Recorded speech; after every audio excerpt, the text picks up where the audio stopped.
Hello and welcome to Perfectly Twisted. This is part 2 of our interview with Jillian Barberie. So if you missed last week's episode, you can definitely go back and give that a listen. Enjoy! I will just say, it happens on both sides of that, but I'm finding the people that preach the most about family values and about this and that, and they're the fucking worst. Like, I got to tell you, I worked in very conservative radio, which I was like the outcast, but I would try to kind of bring some, I'm like, okay, so the left has gone so far left, it's insane. The right has gone so far right there, insane. It's like, where's the fucking common sense party? Oh, they don't exist. That's right. Okay. So working in that environment and hearing the stories with I've heard of a threesome. How about this guy's like, I had a sixsome over the weekend. Now, this is a very conservative person on air. And I'm like, a what now? And they're like, a sixsome. I go, what the fuck is a sixsome? They're like, it's a threesome double. I go, it's an orgy, right? Like, it's called an orgy. Like, yeah. Back in my day, we called it an orgy. But, yeah. And also the certain, and my daughter goes to Christian school, and I consider myself a good person and I am a good person. I'm a good, like, for instance, if I would have hit and killed 2 boys, I would have stopped and said, mea culpa. I fucking can't believe I did that. I'm not going to trial. I did it. Put me in jail because I just ruined a mother's life. Okay. That's the type of person I am. I own up to my bullshit. And let me tell you something. I have seen so many, quote, family value Christians having fuck buddies on the side with the wife or the husband okay with it. I'm like, wait, excuse me. So I'm the liberal and you're the conservative, but you have this wild fucking, the hypocrisy of it all bothers me so much. I am a good person. And I don't mean to judge anyone. If that's what you do in your marriage and you want to go on the side, that's fine. But don't preach that, your values and family values are better than anyone else's when you're fucking on the side. Yeah. Like, stop it. Just stop it. Or stop saying gay people are horrible and you're married with 5 kids and you're getting BJs on the side at a fucking airport. Stop it.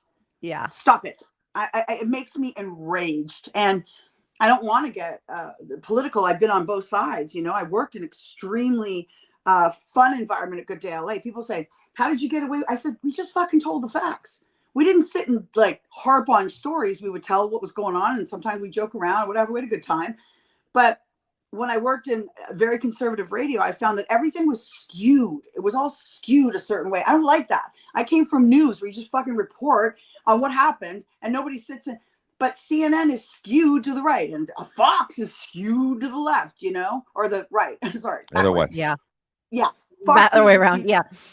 Yeah. And my dad up in Canada, thank God he can't vote, but he's like watching Fox. He's like, oh, Dad, for fuck's sakes, like every time they get sued, they go, we're infotainment. We're not news. Dad, they're not news. Like, why the fuck did Bill O'Reilly have to pay $34 million? Like, what was there a mule involved? What the fuck prompted them to pay $34 million? And again, the conservative, that's what I've got a problem with. That kind of bullshit. I can't stand it. And Hollywood's full of it, as you know. I'll tell it's, I think everyone in the United States, a lot of people are filled with it. It's like they hide behind religion. Yes. Because they tell you can just be forgiven, so you can act terribly and then be forgiven 2 seconds later when you admit it to God.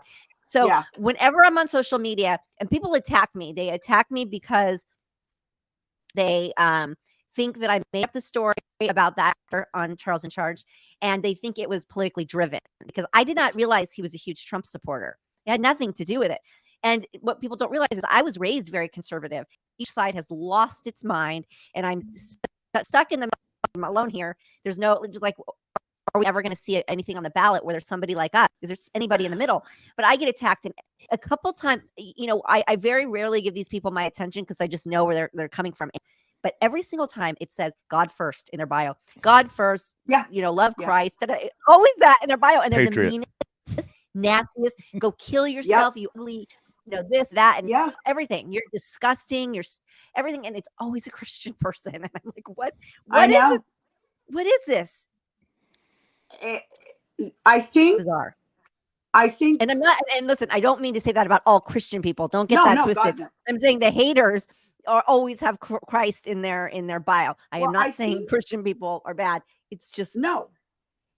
every Yeah, troll is no, I'm 100% with you. It's always so obvious what's, where it's from. But I think that person who ran the country opened the doors for that sort of hatred to baby. become Christian. Like, how does that I even, know. right? Like, it's so Yeah. bizarre. It just opened the door to be just your ugliest self. Grab them by the pussy. Christianity. Yeah. I'm like, what the fuck is, and then Billy Bush, I talked to him. I ran into him at a restaurant and I go, dude, because I used to go on the show when he was on it with Kit, who, hey, this is amazing to me. You really didn't, I mean, you were fucking doing your job. Can you imagine Billy if he was like, excuse me, I work for NBC, we can't talk like that. And then they'd be like, what the fuck? You should have just let him talk, right? He gets fired for being on the bus with Trump. Trump becomes president. And I was sitting there going, that's when I realized, I go, oh, we're fucked. And, we're doubly fucked now because, I like my president's not indicted. When he said about John McCain, who I believe is a hero, when he said John McCain, I like heroes that don't get caught. I was like, oh, that's blasphemous almost. The man spent 5 years in a fucking cage and has a fucked up arm. No, he got more support the next day. I was stunned. And that's when I realized, and I was working in conservative radio, I went, uh-oh, I felt a shift in the conservative party. And it really bothered me. And they would use rhino all the time, Republican in name only. And I'm like, but isn't it better that John McCain is across the aisle from Biden and they actually are friendly? They could make deals over napkins and cocktails over, at the various bars in DC. Those days are gone. There's so much hatred. You've got the Lauren Bobarts and the fucking Marjorie Taylor idiots. And, they're like, I feel like they're like, I'm like, go make love to your gun. Like, shut the fuck up. And I'm so over all the bullshit. Like, I was pro-life. I'm just going to tell you this. Personally, I could never, ever have an abortion. I was pregnant twice and miscarried before I had my 2 kids. But these women and these laws now, they're saying if you're raped, you have to have the baby. If you're raped by your uncle, I'm sorry, I was molested as a kid by by family members. Not only are you're putting the child, there's a 10-year-old who got pregnant, had to fly out of state and have an abortion. It's disgraceful. So now you're putting the child through 10 months of hell. Not only is she having a felon's baby, she's got to fucking live with that the rest of her life. And I'm adopted. So now if you put the baby up for adoption, you got all that fucked up shit in your head. They don't think about, nor do they care about what happens after the baby. It's like, fuck off, as long as you have a baby. And I'm sorry, I was 10 and I was raped. And you're going to that's when the party, they lost their mind a long time before that. But I was always pro-life. And when they came out with that, I said, I'll fucking move back to Canada. If you think, I know it's not in California, but if I lived in Texas and my 16-year-old daughter, God forbid, was raped by an uncle and got pregnant, I'm fucking out of here because this is bullshit. And anyone who believes that rape and having a baby, it's just a one day, it's not even a baby the next day. It's fucking cells that are moving around your bloodstream. I'm so over it. Can you tell? I know. Yeah, listen, we all are. And also when they say, like, even if it's like a life or death, if the mother's life is in danger, you can't have the abortion. Yeah, you lost me. I'm pro-life for myself too. Although I did have an abortion when I was when I was young, and it was the right thing to do, and did it very early, obviously. But after I had my first child, I was like, I am pro-life. My sister was adopted. She had a child that she gave up for adoption because she was too young. So we are very much like in the pro-life world, but that's for myself. That is not for. Right. It's not for the girl who gets raped by her dad or by a girl who gets raped from a psycho on the street, and now you have this demon inside of you. I mean, it is just wrong. A demon. And the other, it's not made out of love, you morons. Like, it's made out of hate and violence. And it's not even made, for fuck's sakes. A lot of people don't even get pregnant the first time. How do you know? Like this morning after pill, how A lot of women try. My sister, birth sister, I found out my mom and dad, they had me at very 17, and then they got married at 18 and had 2 daughters. So I found my sisters, I hired a detective and found them. And my one sister, who's 6 years younger, she couldn't have a baby. I got pregnant at 40 and 42 without even trying. She ended up adopting. But so who's to say they're assuming you're pregnant, you get pregnant every time you're having, it's like they've lost their minds. But I will say that, you know, I'm like you on a personal note. I remember being 17 and I was pregnant. I told my daughter, and I just went to my parents and I was like, well, I'm adopted. And if my mother could give up 9 months of her life and give me away, I'm going to do the same thing. And I ended up miscarrying. And, you know, I say God's, you know, rejection. No, what do they say? Something is God's protection. Nature's rejection is God's protection. Whatever. Anyway, but if I were dying and having a baby, or what they are using now is like this late term abortion, like where they actually have the baby and murder it. I'm like, well, first of all, I don't know any fucking woman that would go through 9 months of a pregnancy and then murder it. Like, it's like you're going to give the baby up for adoption, or you're going to find some way to keep it, maybe through relatives. It's absurd. And I know that some doctors do perform, and I think it's pretty gross. As Dave Navarro, I love Dave. He said, you know, we were talking about abortion one time, and I think he may have said this on Howard Stern. He said, if it has fists and a face, it's a baby. And I thought, God, Dave, you know, like he in the sense he meant like, that's a late term. That's really fucking over the top. But in the early stages, like you said, and if it's good, it alters people's lives completely. Plus, they want to take all the help away for women who end up getting raped and having babies. They don't want to help you afterwards. They just want you to have the baby. And now you can be on the street. I have a meme. I have a meme that I posted that's like, it's a pregnant woman and they're yelling at her, you have to have this baby, you have to have this baby. And then the second half of it is that she has the baby and she's asking for help, and they're calling her like a deadbeat, go get a job. You know, we're not going to support you. You know, 100%. You know, you sucker of the economy. Yeah, it's very true. Well, you know, my sister, I took her to family planning and I said, you should have an abortion. You know, like, it's going to be the easiest thing. So that was her plan. And she went in and she came back out and she said, but there's hands and fingernails. And I saw them. And so I said, oh, okay. And she had a folder of people that were looking to adopt. And when she saw the hands and the fingernails, she was like, okay, no, this baby deserves life. And I'll gift another family that wants a baby with her. But listen, this did not go, this wasn't all like pancakes and rainbows. It was like, she had the baby. I had to give the baby to the people. She cried. She lived with me after that. And I could hear her outside, like sobbing and sobbing. And I mean, she had a really rough go of it for many years. She still struggles with it. You're mourning for the rest of your life. You really are. What a selfless thing to do. You know, as an adopted person, when I found my birth mother and my father, they asked me, do you hate us? And I said, what? No, I thank you for giving me are you kidding me? Like, they were both immigrants from Europe and they came to Canada at 17, met and got pregnant. Like, they were both from different parts of Europe, and it was just a very fast, but they ended up getting married, tried to do the right thing, tried to get me back, blah, blah, blah, bullshit, all the bullshit, red tape. But I was in foster families. And I will tell you that the people that adopted me were the exact people I needed to grow up with, because when I met my birth mom, she came to my house, and now remember, she has 2 daughters with my birth dad, and she's remarried, didn't tell that man from England that she had another daughter. So I'm like, surprise, ding dong, can't get rid of me. And so I was 34 when I found her, and she came to my door, and I just gotten off Good Day LA, so I was like, you know, the Dolce & Gabbana get up, and she looks me up and down. First thing she says is, because she's got an accent, but she's like, oh my God, I gave the wrong one away. She has a great sense of humor, love to drink and party. And I'm like, oh shit, if I would have grown up with her, I don't think I'd ever have left Canada. Like, she was the party. So, and she died in my arms. It was very empowering. I know, it was beautiful. I'm writing a book actually about my life. And I said to the woman who's because I said, listen, I'm scattered. I have fucking thoughts everywhere, unfortunately. And she said, no, you just tell me and I organize everything. I said, good luck.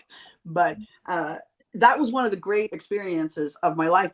And I will tell you, she held me for 4 minutes. They let her. It was like the Catholic nuns, 60s, Canada, fucking nightmare. And they were very rude and mean to her because she was an unwed mother. And back in those days, oh dear God, you were looked down upon. And they actually had tags on the beds of the women that were in this maternity ward that were not married and were given, and they were treated, my birth mom said, a certain way. And I felt bad for her. And again, same thing. When, thank God you were there for your sister. She was, my birth mother didn't tell anybody because she was so young, and she picked a fight with her mother, and her mother had so many fucking kids. I don't even think she realized my mom was gone. And so she went to a home for unwed mothers in the 60s in Yorkville, Toronto, and then had me. And fucking 3 weeks later, she's back home. I saw a picture. I was like, you skinny bitch. She was back to her regular weight. She hardly gained any because she was paranoid the whole time. And she left when she was 6 months pregnant. But I will say that it is the most selfless thing I think a person can do. And it's done out of love. And the first thing I did was thank her for making that incredibly hard decision. It is, I commend her so much. And I hope, and I do know that for my birth mom, it was, like you said, it's an internal kind of struggle. And I think for her, she married my dad, and she ended up drinking a lot and pilling. When she met me, it stopped. My sisters were astounded. And I think it's because I was that secret. She told no one, not my sisters, not her husband. So when I came out, I was like, jazz hands, here I am, and you can't get rid of me. And they loved it. They're fucking circus freaks too. It was like we were all like meant to be. And it just, I remember Howard Stern saying to me, I did Howard that morning, and I was flying back home to meet my sister, who was 21 at the time. Never met her. And he goes, I'll never forget Howard, because he has a certain thing about adoption. And Dave, you probably know, he's always like, adopting kids. And he said, why would you fly someone out of a family to meet you that didn't even want you to begin with? I said, I started laughing. I go, I don't look at it that way. I thank them. They were so young. I'd be on the fucking streets, I'm sure. I don't know. I mean, they were immigrants. They were 17. And he was perplexed. He's like, how, but why, but who, and who? It ended up being the best experience of my life. And so who knows what lay ahead. And rest assured, I feel like I want to give your sister a hug and tell her just thank you for all of us, like, for doing that. That is that's the hardest thing. After I had my daughter, I held her and I started bawling because I realized the heaviness of it, like holding my daughter in the tub. And I'm like, oh my God, like this, I was like, and you just give the baby to the world and just hope for the best. And the best can happen because so many of these people are dying for babies and they just can't have them. So they treat them with extra. Yeah. My sister adopted from Russia. And this kid now, he's just thriving, and wonderful things happen out of adoption. I can't believe that, when I did get pregnant finally and have my kids, I think that's when I truly started to understand the gift that she gave. Like, that's the biggest gift in the world, to give. And so when you give, you also give a little piece of your heart to it. And you send it out. Well, in my mother's case, it was a secret. And so it was internalized, and she never talked about it with anyone. So I was always like and so when I came forth, she's younger than me. Gosh, she was like 50 when I met her. It just changed her life in so many ways. My sisters told me she doesn't drink as much. She's happier. She's just more content. And I think it's because she kept me as a secret, because it was the 60s. Very different time from your sisters. I don't know if it was, they have these open adoptions now. They have different. For me, I would just want it closed and move on, because I don't know that I could do the halfway thing, but some people can, you know? She did. My sister does. My sister just went to his high school graduation when he graduated. I think it was a year or two ago. Nope. She knows him. He knows her. Yeah. Blows me away. It's a little bit hard. I think it's a little bit hard sometimes because the adoptive family gets a little bit protective and a little bit funny. But I'm with you. I don't know what I would do, because I think sometimes seeing them and it keeps it alive, right? It keeps that feeling of missing them fresh. I feel it might be all the time. I feel it might be healthier that what your sister is doing. I was always the secret. I was always in the background as she's adopted. I can remember cousins saying it and and you grow up, so it's just weird. I didn't even know my heritage. I didn't even know what nationality I was until I hired a detective, and I was 34 at the time. You grow up with just so many questions. So I think it's far healthier doing it your sister's way and having it open like that. I just do. Yeah, I guess to each its own. To everybody has to make that decision for themselves. But they have scientifically proven now that when a mother gives birth to the baby's there's mother. They have found like that the cells live on. So that's why when you have like mother's intuition, or you have these extra, that's why moms feel extra, is because cells from the baby are left in your system. So it's so complicado. Whoa. Yeah. That's a lot goes into it. Yeah. And I believe that. Holy shit. To circle back, those secrets will eat you alive. Those secrets will ruin your life. Yep. That's why my mother drank. It's like the whole thing. Yeah. People, and because nobody wants to talk about it, people think that other people don't want to hear it, or they are ashamed of, embarrassed of it. Yeah. Judged. It's just, we're at a place where we can talk about anything and everything. And I think it's so healthy.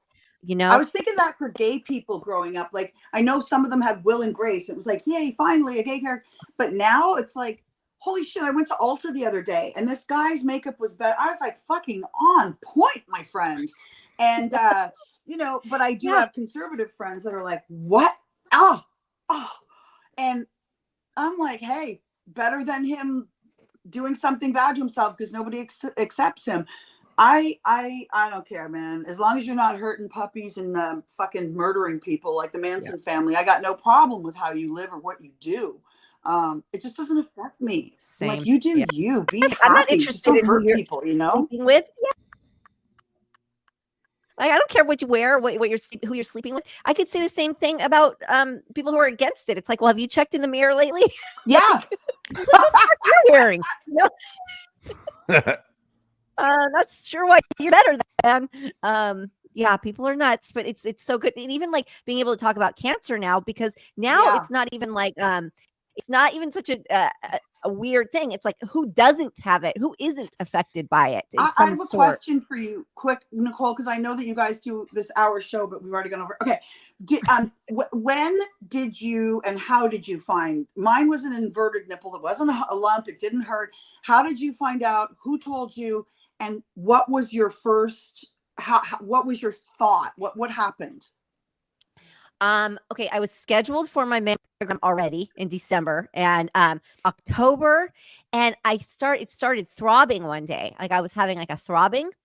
In my armpits throb when I'm like on my cycle. Somewhere in my cycle, it would get like little throbbing. It was like that, but it was like consistent for like 24 hours. So I did self-exam in the shower and I felt it. Wow. So I immediately, I'm an advocate for myself, man. My doctor couldn't see me for a couple weeks. I couldn't get the discovery mammogram for a month. So I was like walking into offices, just cold walking in there going, you need to see me. And wow, we got it off the ground. But yeah, I mean, that was the worst of it. It was discovering it and then waiting to find out like what the hell is it. Whoa. That's freaking hardcore. Did you have did you end up having lymph node cancers? I have 3 suspicious lymph nodes that they're looking at. I remember telling her, look, I got 2 kids at home, 9 and 11, and just be as aggressive as you can, and let's just get it done with. And I told her, what would you do if I was your daughter, your sister, your mom, whatever. And she said, well, you have it in your right one. I would take both. So they did. And then it was in my lymph nodes.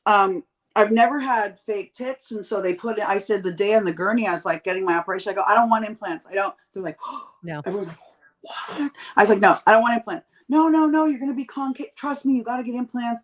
And sure as shit, I get implants, and I got radiation after the implants, and it hardened it. Oh, migrating yeah. noise. So No, I you're not just had supposed a to do 10-hour that. What's that, Nicole? Yeah, they were telling me because I do have implants, unfortunately. So that's what we're talking about. So when I have to have the radiation, you can't have implants. It needs That's to be right. clear.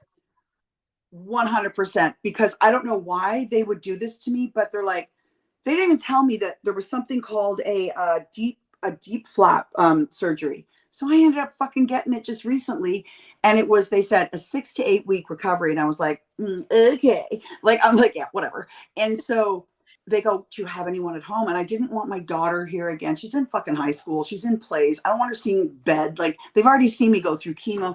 I said no. So the day after the surgery, it was a 10-hour surgery. They slice you hip to hip. They take, they put it, take the implants out, put fat in, attach your blood vessels. Like, it's hardcore 10 hours. And I wake up in this thing called a bear hugger, and it's hot air being blown. Like those, those things that like are outside gas Yes, stations. And like, the car wash. Yeah. It's one of those. Yeah, it's one of those. I'm like, what the fuck is going on? So I did it, and I'll tell you what, they said, well, you don't have anyone at home, right? I go, no. They go, okay, so you have to get up and go to the bathroom. It's the next day. And they go, but you can't use your stomach muscles because you're slit, and you can't use your arms. I'm like, well, the fuck? But I did it. And they said, if you're going to be alone, you have to learn how to do it. And I did it. And it gave me, I tell you what, I took Tylenol and I was fucking fine. And I will say, it took me, you can't drive for 7 weeks. They weren't shitting. I spent 5 days at UCLA, and then I came home and I spent 6 weeks in bed. And the nurse was so fucking cool. Wow. She was supposed to come 1 or 2 days a week. She came every day because she's like, you're alone. This is a massive operation. And she'd bring her daughter. I'm like, bring your daughter and she can play with the cats. She cleaned my wounds, and there were many. I got kicked off of Instagram because I was showing them. I try to educate people before, during, and after cancer. So before, great tits, they were real. Here we are afterwards. Thank God I took some pics because I didn't have any. And did you do Playboy?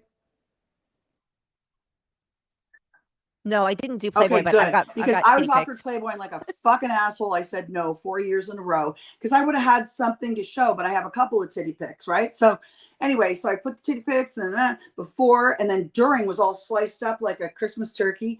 And then after, I'm bald and I'm the healing. I got kicked off, and they were like, oh God. Recently, this surgery, I realized why. I was showing the incisions.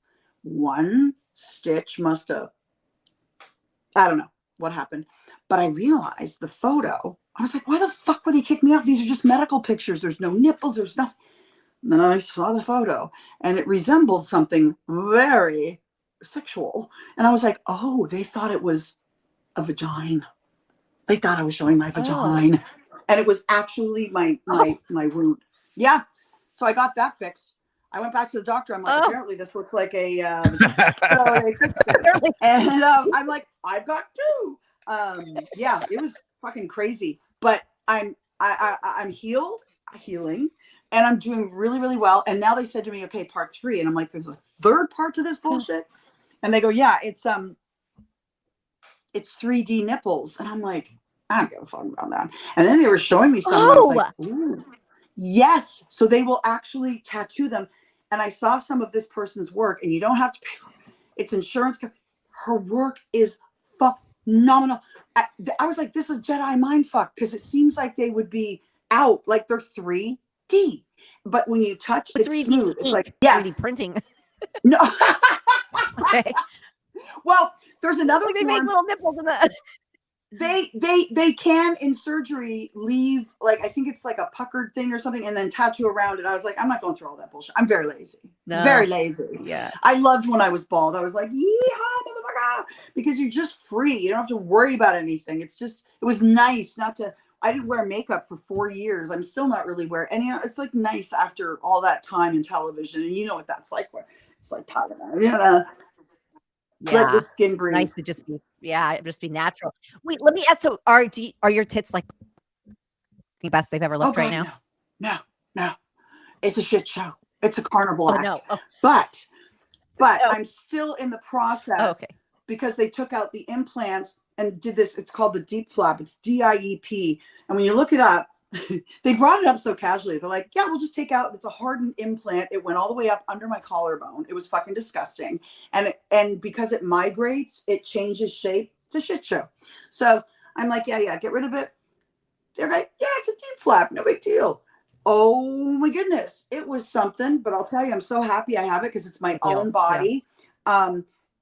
They're the perfect shape, but a deep flap surgery, it's not what you think, like, oh, they cut under. Like it's not a breast enhancement surgery by any means. So there's a V cut on one side and a circle on the other. It will go away after time. He's like, you can do lasering on the, it's a bizarre thing, but I'd much rather that than what I had, Right. obviously. And I'm still thinking about the 3D. I don't know. They called me yesterday, and I don't know there. I'm not here. I'm not there yet.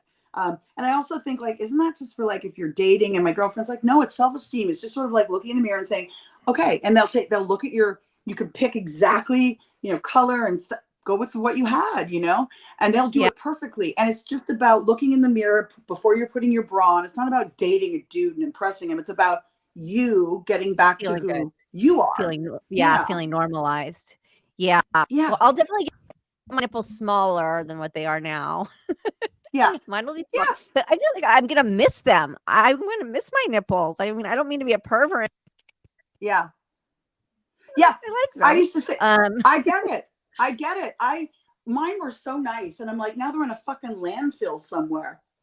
Oh, well, but at least I'm alive, and it's like you take the good with the bad, and Yeah. you're like embracing, like, you're so fucking cute with your short hair. First of all, when I saw the whole story, I'm like, oh my God, I got to reach out to Nicole, because anyone who goes through it, we just speak the same language. And, when you messaged me yesterday, I was like, I was going to ask you what kind of chemo. And then I was like, I remember they brought this one in. It was like, it's in a paper bag. And I'm like, oh, what is this? Cocaine, heroin? What are we doing here? It's the red devil. The red devil. What the fuck? They're like, oh, you're going to be so sick on the red devil.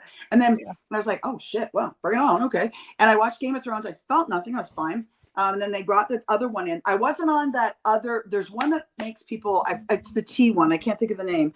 But then they go, like, people are hilarious. So like, oh yeah, back. It's gonna be great, because they go, how old are you? I go 52 or 53 at the time. You're gonna be great. And it grew back as black as this cap. Okay. Oh, okay. And curly AF. And I was like, oh my God, like, I look like Angela Davis. It was big and fabulous. And so I'm just so happy where I am in life. And I feel that you've got you remind me of me, in the sense of your attitude, the way you're approaching it. You're gonna get, the other side is gonna be right there. Did they tell you how long your treatment's gonna be? Cycle. I do 8 treatments. This is the plan. This is the best case scenario, is that I treatments, which would last span over 6 months, because I get it once every 3 weeks. Okay, so I had 9 treatments, same thing. Then radiation. So mine spanned, the whole thing was like 7 months, almost 8. And I guess, did you do the port? I got my port. Oh, they put it there. Interesting. Cedars put mine right here. Mine's right here, and then the other. Oh, I have it here, and then the other part where it goes into the jugular is right here. Yeah. Wow. You've got such a good attitude. Your attitude was mine, and I'm telling you, it gets you through. Also, I was in such deep shit financially. I think that took over all of my thinking. I was like, yeah, cancer. When's the chemo? Okay, Friday, I'll be there. Oh, and then I'm like, IRS. Yeah. And I'm selling my house and changing my kid's life. And, it almost, cancer was so on the back burner when people were like, what? Oh my God, poor her. Like, she's having a break. I was like, yeah, cancer has nothing to do with it. It was losing everything. No, it's your financials. Yeah. Yeah, but it's also been not the best thing that's ever happened to me. Because let me tell you, I mean, it was great when you're making money, but I would have liked to have been told, perhaps, hey, asshole, you owe the IRS 50 grand. I said, what the fuck? Why wait? How come 750 was the time? I'm gonna wait till she's at 750. And by the way, IRS, they don't fuck around. They put on penalties, so I ended up paying 1.2 cash. Bye.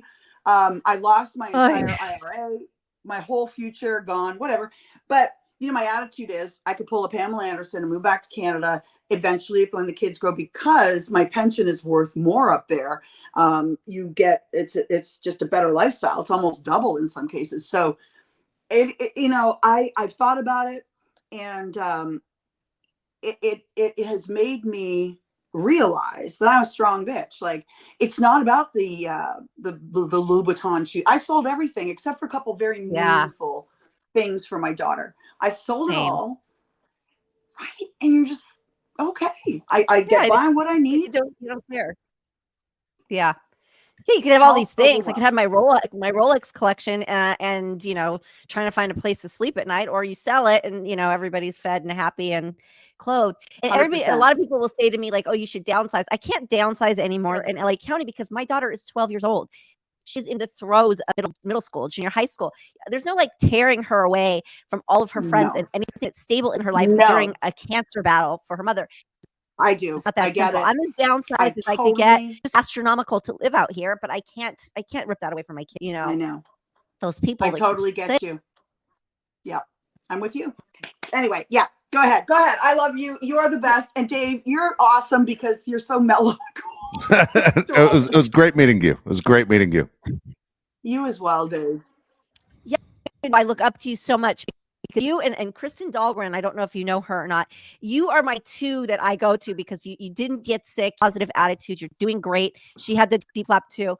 And because so many people come on and one negative comment will bring you down and put you back into that downward spiral. But then I always go back to you and Carrie Haim, who had a good experience through it all. And I check back in and I say, hey, remind me. So I really thank you a lot for the positive influence. Honey, I can't. You are going to be absolutely incredible on the other side, and you will get there because your attitude during it is really truly half the battle.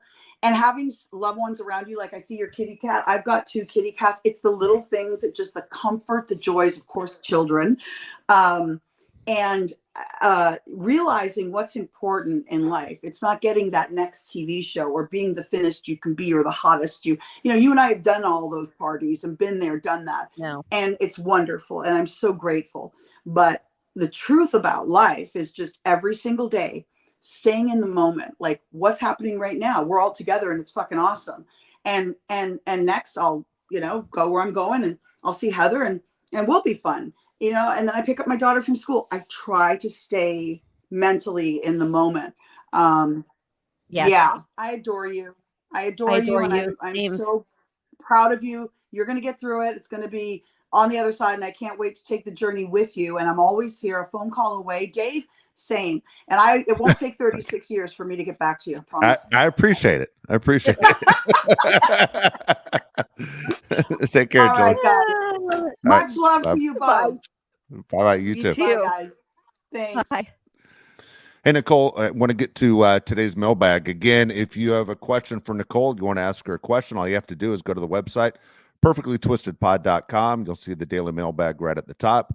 And he asked Nicole a question, and we're trying to get to as many as we can. So please be patient. Even if you don't hear it on this episode, doesn't mean we aren't going to get to your questions in a future episode. But always interesting to me when people are able to ask you questions and fire off on what your interests are.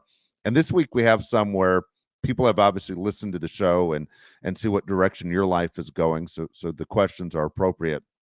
So Nicole, I want to start with Amy Gibson, who this week wrote, Nicole, can you tell us more about the steps you and your daughters take in being green, specifically in fashion and beauty products? I'm new to this and would appreciate all suggestions.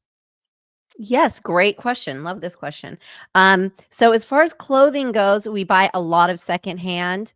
Do you think my shirt was secondhand?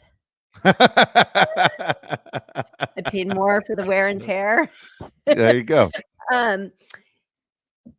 No, it's funny when I bought this shirt, the owner of a man and a woman owned the store that I bought this in, and the woman said, "Oh my God, I didn't know we had that. If we had that, I would have pulled it." It's Maui and Sons.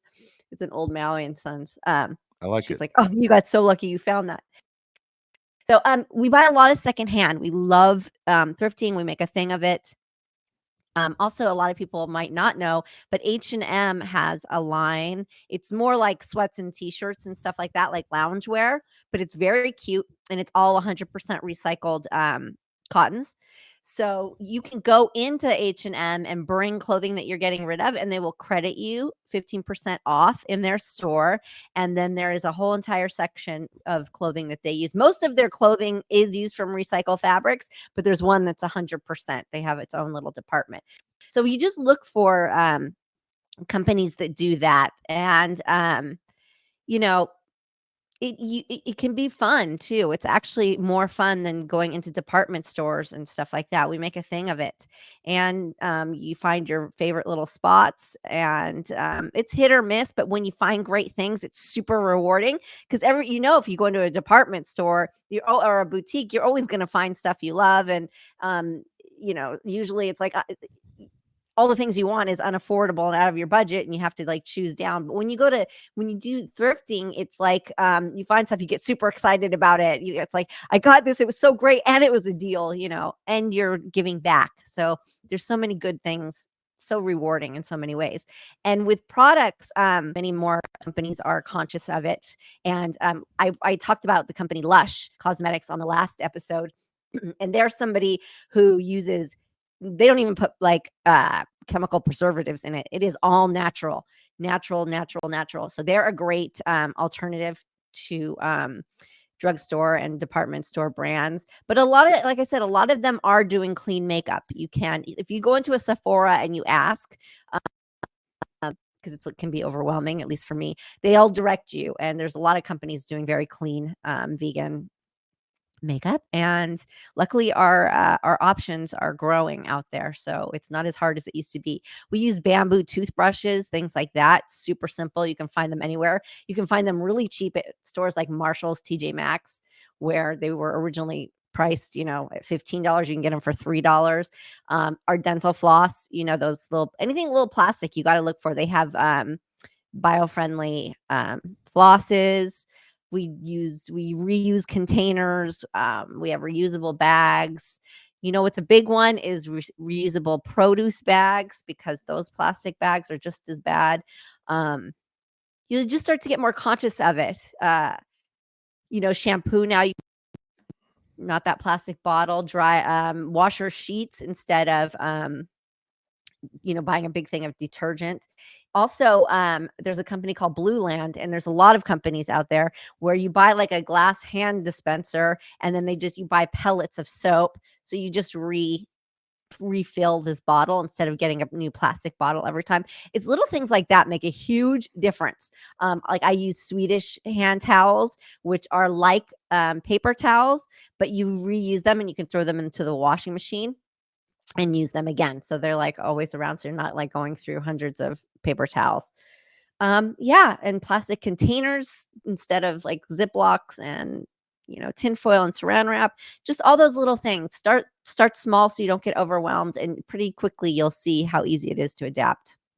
Good deal. Yeah. All right, next question from Amy. Do you believe in auras?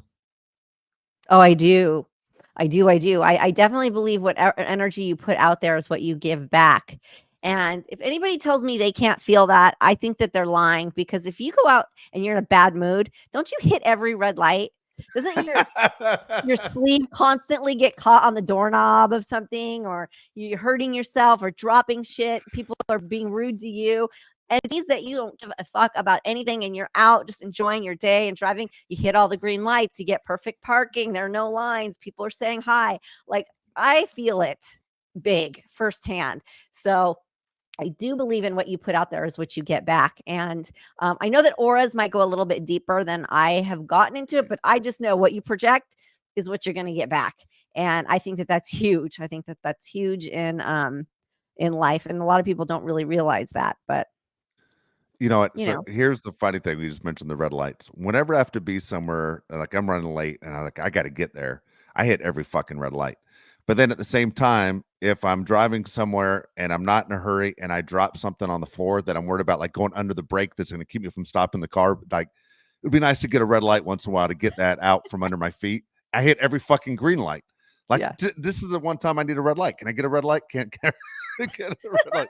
Maybe I should just mix and match. Just whenever I'm in a hurry, just throw something underneath the goddamn pedals, and then Hit every green light. hit every green light. I have no idea what the hell's going on, but I can't ever catch a break. It drives me crazy. The time I literally need to stop, I always get every green light. That's funny as could be.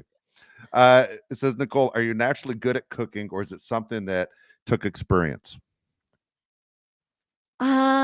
Both, I think, because I didn't take any cooking classes and I haven't been trained in any way. And God knows my mother was no teacher.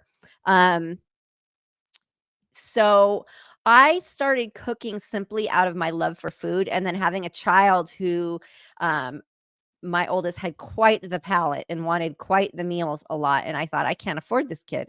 People talk about kids being expensive. Does every kid ask for filet mignon and lobster and oysters and sushi like 5 days a week?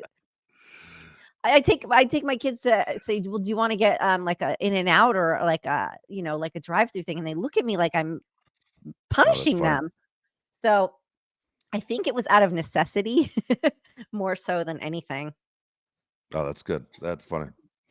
I like this question. Nicole, how did you choose your daughter's names? By the way, they both have really great names. Oh, thank you. Okay. So my oldest daughter, this might sound weird, but this is the truth. My oldest daughter, her father was dating a girl and her name was Michael. And I was like, that is so cute. And she was so cute. And I thought that's adorable. So I was like, but I had always loved the name Dylan. Dylan was like, I love Bob Dylan. So I really liked the name Dylan. And then I thought, well, I'll use it either way, if it's a girl or a boy. Yeah. And so I named her Dylan. And then I spelt it a little more feminine. I spelt it differently. And I was very happy with her name. And then when I had Keegan, it was really funny because I thought, well, I can't name her with something really girly, because if I name her something really, they're going to think I have a son and a daughter. You know what I mean? If I say Dylan and Sarah, they're going to be like, oh my God, you have a boy and a girl. No. And so I was struggling. I was struggling with that one. And I didn't even, it's been brought to my attention so many times. I'm like, oh, so you're Irish. I'm like, oh, shit. No, we're not. We're not. I don't think we are. But I love the name Keegan. So it was great name. Yeah. It was between that and my chemo brain is killing me. And with the other one, there's a country and western singer. He has the name Trace. It was between Trace and Keegan. And I didn't want to do Trace as a female because I thought people would say Tracy. Yeah. So I was like, Keegan's it. Keegan's cute. That's adorable. And then they're both, names that could go either way, Dylan and Keegan. I like it. So yeah, they go well together. So that's it. And good. also had to go well with the Elizabeth, because my entire family was named after the King and the Queen of London. My mother was Georgina Elizabeth, and the Elizabeth runs through thick. And I get the side eye if I even question changing it. So it has to be somebody. It also has to be a name that goes well with Elizabeth, which is no easy feat to find. So and so their initials also are KEE and DEE. So it's cute. It is. It's cool. Yeah. It all worked out. There you go. All right. Says Nicole, in one of your podcasts, you mentioned fashion trends. What do you think is the worst hair trend? I know that Miley Cyrus is rocking it right now, and I can appreciate it on her. But when you start seeing it in the streets and on daily wear, it's the big, puffy, sprayed out, teased hair. Like, I look at it and it hurts me because I know that hair is suffering, and I'm thinking of all the breakage and the damage it's causing and all that hairspray and the ozone and in your lungs. So I think like the big hair for me, if you have to pull a comb to it and brush it and spray it, it's bad. And listen, we were all guilty of it at some point. I don't think I did it too much, but that big feathered hair, big do is, I think that's the worst. That, you put those on with the mom jeans, mom jeans and big hair. Oh my God. Yeah, that's it. Oh my That's gosh, it for that me. is funny. Amy, great questions right there. Again, Yeah, it's thank very you, Amy. simple. All you have to do is go to the website, perfectlytwistedpod.com, see the daily mailbag right there, and then you ask Nicole a question. We'll get on there as quick as we can. But I appreciate everyone that's contributing. I always love it when you see them when the questions come in and having a chance to answer questions that you don't have an idea of what they're about to say to you. So pretty cool moment. Yeah, I But, love that. Love that. Keep those yeah. questions coming, and thanks for listening. And everybody, you have a fabulous day.